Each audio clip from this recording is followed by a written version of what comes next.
Well, time to continue on. Life goes on. So, let's go ahead and start off with how the diet's going. So, when I weighed myself this morning, I was 150.5, which was actually 2 pounds higher than yesterday, where yesterday I was 148.5. Interesting. Well, after I weighed myself, I ate quite a collection of foods today. At the beginning of the day, I had 2 buttered keto bread sour toasted and 2 eggs, both cooked by my mom. Later, I ended up having a cup of coffee with a buttered keto toast with the last of the keto jelly put on that. Although thankfully we did order more today, and it came in today, so that's nice. Next up, afterwards, I remember I had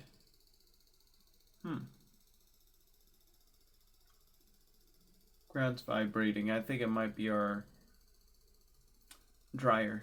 It does tend to make the ground in the house vibrate a little bit because of how violently it shakes.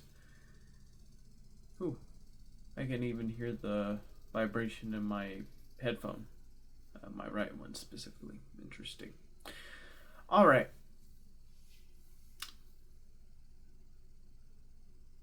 It's kind of weird. Moving on. Next thing I had was a turkey sandwich with the keto bread, the mustard, the mayonnaise, some cayenne pepper, and some pepper jack cheese. That was pretty good. I had 2 cream sodas, A&W branded. Those were pretty good. They were 0 sugar, by the way. And afterwards, I ended up having a hot dog on a keto bread with mayonnaise and mustard. No ketchup, because all the ketchup we currently have has high fructose corn syrup in it, which is a big no-no on the keto diet. Really should be a big no-no in general. And I'm trying to remember afterwards, had some keto-friendly hot cocoa, which had almond milk, half and half, cocoa butter, almond butter, vanilla extract, and a little pinch of Himalayan salt, and about 1.5 spoonfuls of erythritol monk fruit blend. Pretty good. I give that one a thumbs up. Afterwards, I remember I had a keto-friendly peanut butter and jelly sandwich to go with the hot cocoa. And then the very last thing I ate today, the very last thing I had today was a keto-friendly quesadilla with some strange tortilla that was keto certified, but it kind of tasted strange fried. Like, I feel like it would have been better just heated up and like some beef and cheese and chopped up veggies were put into it. Like as a wrap, it probably would have been fine, but as a fried quesadilla, just something about tasted off. I didn't really like the texture of it. I needed zero sugar Dr. Pepper to wash it down. And that was like the last official thing I ate today, other than having a cup of melatonin sleepy time tea and yeah, my vitamins and some water. That's pretty much it. Any exercise done today? I did go for about like a 45-minute walk around the neighborhood. I was trying to go for an hour, but around the 45-minute mark, my mom had stopped by at the house and I need to use the restroom as like a little break. But when I got out of the restroom, my mom wanted to have dinner, and I decided to hang out and have dinner with her, and then I ended up just forgoing finishing my hour-long walk. Other than that, just walking around, pushing a lawnmower, mow the lawn, stuff like that. And that's pretty much the diet update. Well, we can get on to the daily update now. So, when I woke up this morning, I used the restroom. This was around 7 a.m. And then I immediately went back to sleep until I woke up again at 9:30 p.m.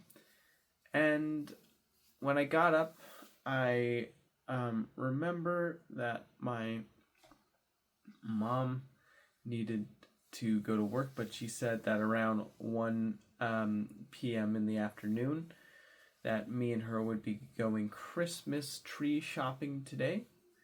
So she drove off, and it was me and our family friend and my sister at the house. I decided to spend my time making a toast. I was by myself for a good like half hour to an hour.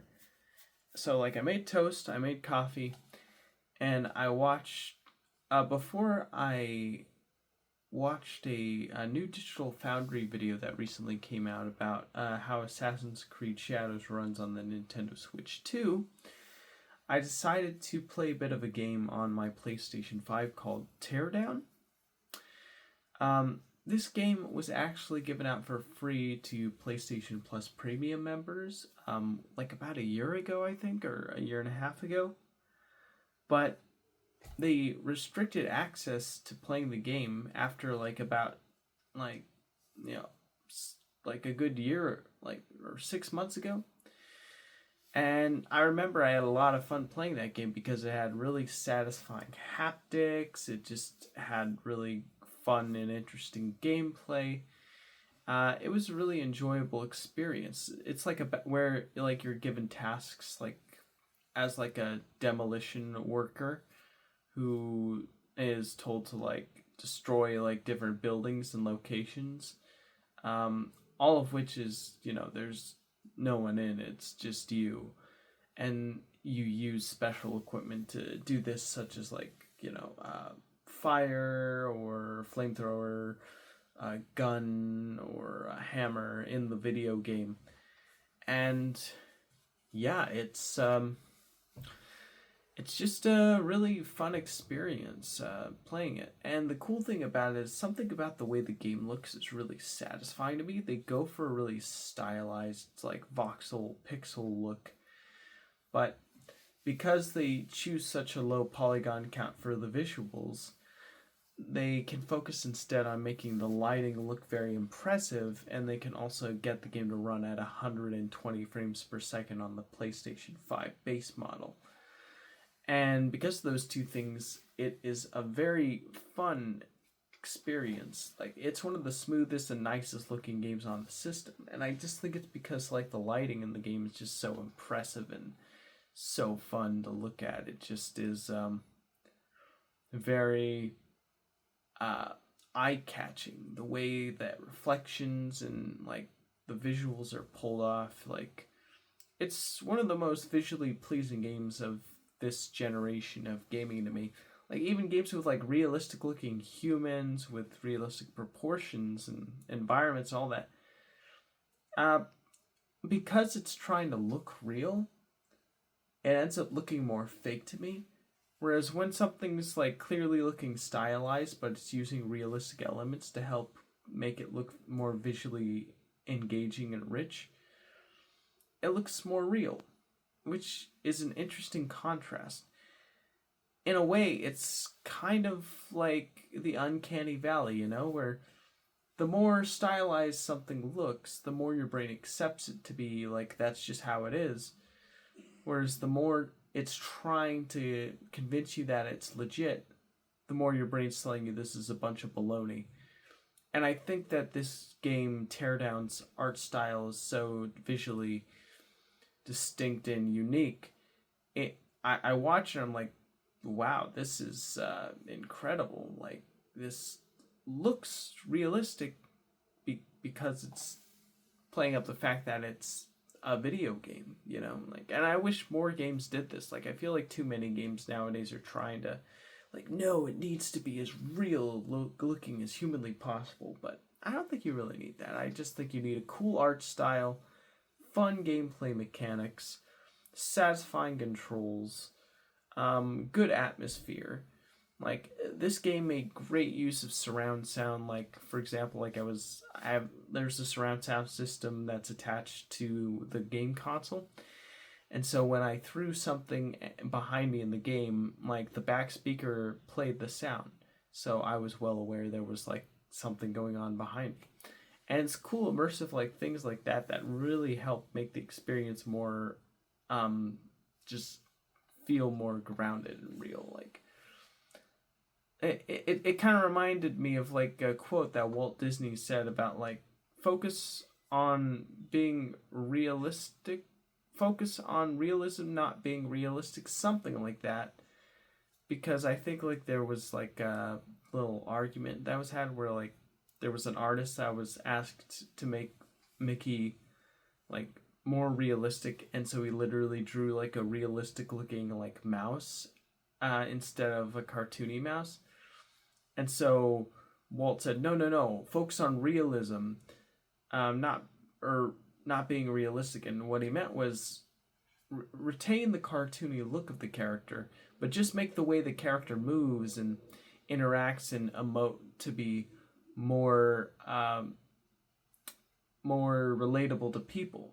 And because like the artist chose to stick to a more stylized style, but also decided to really play up on the performance and visual look and feel of the character, audiences ended up responding to that a lot better than if the cartoon character looked like a literal real mouse. And that's why I'm so confused that those live action Disney remakes do so well, because like they kind of miss the point of what makes animation such an appealing art form to begin with. It's like it's about expression, it's about taking something that like looks like, giving something life and character, and sucking out all the life and character all for the sake of realism feels like it's going the exact opposite direction of what like the studio was founded on in the first place. But I think they just do it because they know it's like we've never done this before, and it's a gimmick that people can't get enough of. And clearly the box office numbers show people can't get enough of it, because that Lilo and Stitch movie made like millions of dollars. So, and Lion King was like the highest grossing animated film ever, the one that's being touted as live action when it really isn't. So it's a really weird situation to be in. I just think it's because these executives know they like raised an entire like generation of fans who will watch anything that they put out no matter what. And so they release the stuff, and these fans come in and they're like, oh my gosh, this is amazing, it's my childhood's real now. Instead of just focusing on their original core audience, that was the reason why they became such a huge success to begin with, which was kids and families, they're instead focusing on Disney adults because they know that's where the money is. They don't want to focus on audiences that don't have a job. You know, their original goal was focus on audiences that have parents who will be like, oh, I'll take my kid to see this. But now it's focus on the audience that will see this and force their kids to see it because I watched this when I was a kid. It's an odd situation. I think I've gone on long enough about this. I started off talking about the art style of the video game Teardown, and then I just got off on a tangent about animation and art in general. Really weird. I guess I'm gonna move on from this now. Anyways, so once I had my fill of that, and I told my sister about like the whole situation about like, you know, I liked the game, but I couldn't have access to it because they restricted my access. So it was half off due to the Cyber Monday deal. So I decided to buy the game for $15. Now I own it for as long as I guess the digital license allows me to own it. And which kind of sucks because, like, I guess owning the physical copy would have been better. But, you know, physical copies are actually starting to be more expensive than the digital copies. Probably because they're seen as more valuable. I don't know. Well, anyways, yeah, I decided to watch the Digital Foundry video on the Assassin's Creed Shadows Switch 2 port. I'm not really an Assassin's Creed person to begin with. I mean, I played a bit of Assassin's Creed 2 on my original Switch, and I can see the appeal. Like, it's got an interesting story, it's got, like, interesting characters and all this, unique plot.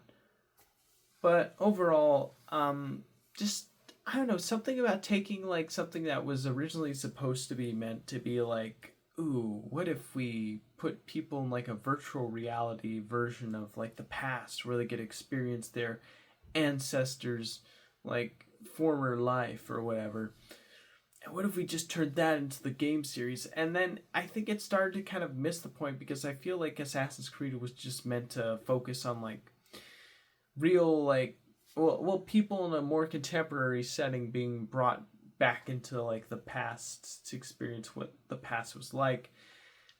And as time went on, the franchise kind of lost sight of what it was supposed to be, and it just uses Assassin's Creed as like its banner to just say this is what is, you know, we're just using this to sell like, you know, our RPGs and our just games that like we probably wouldn't have sold well otherwise if it didn't have the Assassin's Creed label on it, you know, like because I feel like a lot of these games just don't feel like they fit with any of the previous Assassin's Creed gameplay or design of the before years, you know. It just feels like a label and not like a true representation of like what the game designers are trying to portray.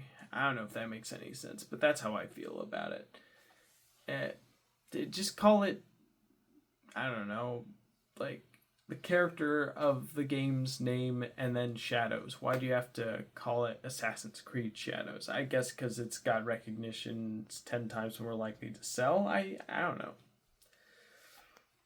It's weird. Anyways, yeah, the game, the port on Switch 2 does look pretty impressive. Yes, it definitely has visual cutbacks and doesn't look as visually rich as the more powerful big console brethren, but as a device that is, you know, running on such low power consumption, I think it's a pretty impressive port, all things considered. Except for the bad frame pacing, they really need to fix that, but I'm sure they will, probably. Well, anyways, it was just interesting to watch because that's like a current gen only game, and they're trying to backport a current gen only game to a device that's as powerful as like a base PS4. So seeing like a device that's that weak run a game that complex is always a fascinating thing to see for me personally. Afterwards, I remember I decided I needed to use the restroom. I got a call from my mom saying she was arriving soon. And then she arrived, and then I needed some water, so I drank some water. She said she wanted me to take a shower so I could, be ready for the tree. So I decided to take a shower. I shaved. I, did everything I needed to do, deodorant, face. I put on some, lotion on my face for moisturizing. And I got dressed, and I put on these shorts I'm wearing right now. And the cool thing about these shorts is when I started the diet, when I was 188, these things didn't really fit me that well. Like, they weren't very comfortable to wear. But after the diet, I need a belt now to keep them up. So I think that's a pretty good sign it's working for sure. Well, anywho, me and my mom took my car. I drove all the way to the nearest store that was selling the trees, and we were just going around different trees. The cool thing about the store was that they actually offered free refreshments at the opening of the location, which, to my knowledge, is the first time that that's ever happened. Because normally, like, when they do that, there's no like refreshments. Like, there was like coffee, there was tea, there was hot cocoa packets for people who want to mix a cup of hot cocoa. I would have went with that one to really get into the holiday spirit, but again, I'm on the keto diet, so I'm not allowed anything with excessive amounts of sugar yet until I get to my weight, and even then I have to watch myself so I don't go back against all that progress I've made throughout the months. But yeah, me and my mom, we would go through each of the trees. We'd spin them around. I would film them. We'd send them in our group chat between me, my mom, my sister, and our family friend, because we were all going to split the cost. And we were going through all the trees and going on a back and forth. And I remember, like, my sister was like, I don't like this tree, the first one we came across, which was like $55. And she was like, it looks a little swampy.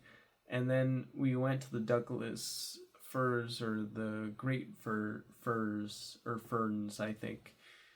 Or, no, firs, I think, yeah. And those ones were like $80. And then when she saw the price jump, she was like, never mind, the one that looks patchy and swampy is actually okay. But my mom ultimately went with one that me and her thought looked good. It was like a noble fern that just looked really nice. It had strong branches. It could hold up a lot of decorations, and so we ended up getting that one. As we were shopping, by the way, I decided to take up the store on the offer of taking some coffee that was brewed and then putting a chai tea bag in it, because I like the taste of chai, and I've never had chai and coffee together in one cup. And I actually did like that. That was quite good. It reminded me of gingerbread. It was very nice. Well, we got the help of one of the workers there who helped trim the tree, wrap it up, and then tie it on the top of my car. Me and my mom switched places. My mom drove home. And when we got home, we had to cut the tree down and take it off and, unwrap the wrapping off of it. My mom had to find the tree stand in the garage. Once we found it, we tied it down in the spot it's going to be staying, in the den. And we were looking for Christmas supplies to use to put on the tree. But then my mom needed to leave. Before she left, though, she wanted to see footage of our funeral we had for our dearly beloved cat, Avery. May he rest in peace. So she saw the footage. We went through all of it. And it was just nice that we were able to capture those moments. So they'll be with us forever. Then she needed to go. She asked me to mow the lawn before she got back. And when she left, I decided to look for the batteries for the lawn. I ended up finding them and popping them in, and then I ended up mowing the lawn. And as I was mowing it, I was listening to a new Sneezing Monkey video where he was interviewing a guy who believed this military drone flight footage capturing a plane getting teleported by 3 orbs is like real or not. And it was a pretty interesting conversation, I would say. After I was done listening to that, I remember I was finished mowing the lawn, and then I took the batteries off, I put them away, and then I wanted to have a keto-friendly hot chocolate, since I was able to have hot chocolate at the Christmas shopping area. So I made my hot chocolate that was keto-friendly. My sister arrived with our family friend. They had actually left a bit of a while ago. Between when my mom and I went to get the Christmas tree and in the morning, so they were there. I greeted them, and then afterwards, I remember I said I was gonna. No. I made the hot chocolate. I made my keto-friendly peanut butter and jelly sandwich. I went out to the den, and as my sister and our family friend were on their phone, well, my sister was on her phone, and my family friend was doing some work on her computer. I was watching a Binging with Babish on the 10 levels of cookies, and the later levels looked so good, it was like making me like, oh my gosh, I want that right now. I think as soon as I'm off my keto diet, I'm definitely going to try at least one of those recipes, because that looks good. It looks really good. And after that, I found a video of like a guy who was like putting ChatGPT in physical robots, and then basically it was like a half documentary, half like kind of joke video thing where he was showing like the robots, like he was like dating a robot, and he was like, but it was like supposed to be kind of like a joke of some kind. At least that's what I thought it was. And it was basically like interspersed with footage of him interviewing the different chatbots and saying like how AI could be the end for humanity. It was a pretty interesting video for sure. Then I was recommended a video about on Diary of a CEO, where a guy who's like an AI expert talks about how in the next 2 years AI could dramatically change humanity in a way that we weren't expecting. And so I decided to listen to this podcast for Diary of CEO while I was taking my walk around the neighborhood. I said goodbye to my sister and our family friend. I walked for like a good 45 minutes. Then when I arrived back, my mom was there. I remember our family friend was looking to buy things from Walmart, and she asked me if I wanted anything, and I said no. Well, those low-carb keto tortillas look pretty good. She was like, done. So she got that, and when she got it, my mom noticed it and wanted quesadilla, so she took the keto tortilla and she made a quesadilla with it. She said the texture was really weird. I decided to try out for myself, and I would have to agree the texture was very weird indeed. I had to get a zero sugar soda to combat the strange texture that was there. And then afterwards I asked if my mom would be interested in watching something. She'd say, well, I didn't do that until a little later. Instead I decided to play a bit more of the Teardown game. And then my mom wanted to know if I could generate a Santa doing a hula dance that from her job's office. So we went through a few generations until we finally came across one where the Santa animatronic's doing a little rap, and she decided to send that one to her coworkers. Then we decided to watch a Papa Meat video. After I was done playing Teardown. This Papa Meat video was about bus drivers and how it's a pretty interesting job. And yeah, it was a pretty funny video. And after we're done watching that, where my mom was kind of half watching it, she was going through videos of our cat from the past and just reminiscing of our cat. Avery. Oh, and I almost forgot to mention, we did have like a little ambush with our black cat, Call Me, where we were trying to close the doors and chase after him, and we ended up getting him. I ended up getting him, and that was a lot of fun. But anyways, yeah, that happened before we did the Santa generation. My sister tried helping by making a generation. She got a few good ones. Or one good one, actually. Only got one generated. Anyways, after that, we watched a few cat and tiger related videos before my mom said she was getting sleepy and I was getting sleepy too. So I decided to listen to a video of a guy making a Toy Story conscience theory. Well, I was brushing my teeth, taking my vitamins, and just generally getting ready for bed. And now here we are at the present. And so that's gonna have to be a wrap for now. Thank you for tuning in. Very much appreciate it.